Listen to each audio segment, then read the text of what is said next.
Welcome to Nintendo Ninja News. I'm your host, Chris Tysis, and we're here to talk about the Pokemon Sword and Shield Expansion Pass, which is basically replacement for the third Pokemon game that you normally get in the series. You normally get, for example, Pokemon Red and Blue, and then you get Yellow later on, and Gold and Silver and Crystal later on.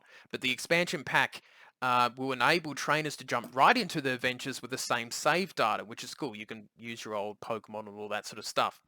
There will be two parts to it, the Isle of Armor and the Crown Tundra at any point in the main games, which is interesting. So whenever a trainer started their adventure in the Gala region or has already become the champion, you can actually enjoy the content straight away, which is interesting. Um, Now, the first part, the Isle of Armor, is going to be released by the end of June 2020, so something to look forward to in the middle. And the second part, the Crown Tundra, will be in autumn of 2020, which would be spring here in Australia. So that's a bit of a wait. That's okay. And it will be available for, I think, 27 £27 or UK dollars. That would be $30 in the US, and probably about the $40 to $45 mark here in Australia. Yes, everything's expensive here. There will be a new area to explore, newly discoverable Pokemon, clothing items, handy features, and more.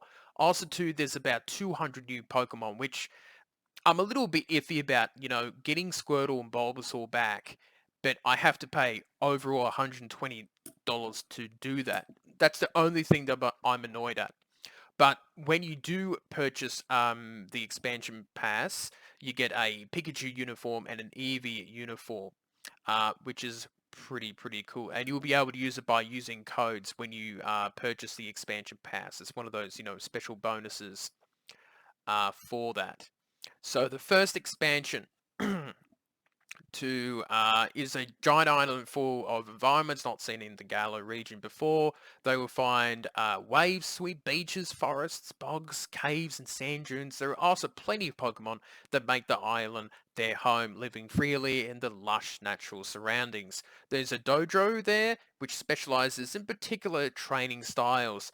Trainers and their Pokemon will take up an apprenticeship under the master of this dojo and train hard to become even stronger. The second one is the Crown Tundra. The expansion is set in the snow realm of this area, features a beautiful shining silvery landscape, and in this area with the jagged winter mountains, they live in small communities where they support and rely on each other. A certain person will appoint the player as the leader of the exploration team, where they'll be tasked to investigate the reaches of this frozen land. They'll be able to explore the full depths of Pokemon dens, um, which they'll so far only been able to glimpse in max raid battles, which is pretty cool. So the newly discovered Pokemon is there's a fighting type, which is pretty cool, which will be able to evolve into a fighting dark type or a fighting water type, which is pretty awesome. So there's a range of legendaries too, which is awesome. Gigantamax versions of different Pokemon will be coming in, so there's a lot of information to go through here. There will be some familiar versions. A Gala Slowpoke will be there as well, which is pretty cool, and more past Pokemon able to be updated as well. So we just look at this information here. Newly discovered legendary Pokemon, new regional forms familiar to Pokemon has been seen living in other regions. Updates are scheduled for the same days that the expansions are. So you'll be able to catch these Pokemon, I believe.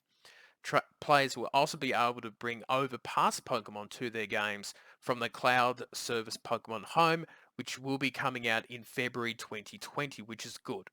So there won't be anything like you'll be able to get these Pokemon through link trades, or you can catch them yourself by paying out the expansion pass. So there'll also be new outfits, new characters, and new features as well, which is not too bad. I think new wild area, which seems pretty cool itself. Now, sneak peek at the expansion pass available in an update. A small slice of the expansion pass new content. Once others receive the update, players will need to head to the station. Then they will meet a trainer that will show you the slow poke that I talked about before. It doesn't matter if you buy the pass or not, you'll get that. It's a little taste of what it will be. And that seems pretty good to me. So that is all that I can tell you. There will be information about the legendaries and all that sort of stuff. So probably check out your article-based websites out there. I'll probably put it in the pins comments section about that later on when people come up. I could talk to you about the legendary Pokemon, but my voice is very sore and it's 2 a.m. in the morning, so it's pretty late here, everyone.